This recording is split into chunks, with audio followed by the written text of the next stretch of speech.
Sejarah Orde Baru, Soeharto turun tahta.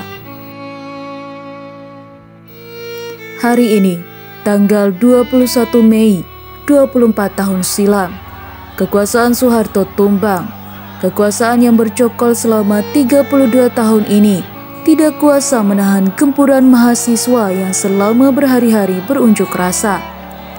Toko-toko dijarah, jalan-jalan diblokade, gedung parlemen diduduki mahasiswa.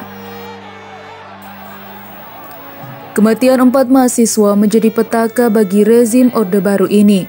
Pasalnya, semangat pendemo semakin berkobar, panji-panji dikibarkan.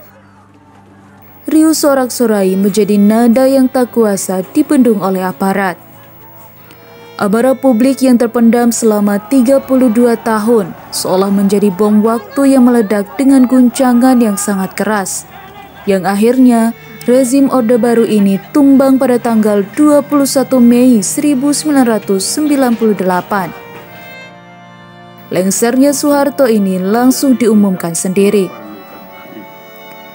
Dengan memperhatikan ketentuan Pasal 8 Undang-Undang Dasar 1945, dan setelah dengan sungguh-sungguh memperhatikan pandangan pimpinan Dewan Perwakilan Rakyat dalam pimpinan fraksi-fraksi yang ada di dalamnya, saya memutuskan untuk menyatakan berhenti dari jabatan saya sebagai Presiden Republik Indonesia, terhitung sejak saya bacakan pernyataan ini pada hari ini, Kamis 21 Mei 1998, kata Soeharto dalam pidatonya yang dilansir dalam kompas.com pada 21 Mei 2021. Saya memutuskan untuk menyatakan berhenti dari jabatan saya sebagai Presiden Republik Indonesia, terhitung sejak saya bacakan pernyataan ini pada hari ini, Kamis 21 Mei 1998. Akhirnya Soeharto resmi mengumumkan pengunduran dirinya. Takbir berkumandang, sorak-sorai terdengar ruih, pendemo yang menduduki gedung MPR DPR bersujud syukur. Akhirnya rezim yang berkuasa hampir 3 dasawarsa ini tumbang olehnya. Soeharto sendiri pada saat itu merasa dihianati. Pasalnya beberapa orang terdekat juga memintanya untuk mundur.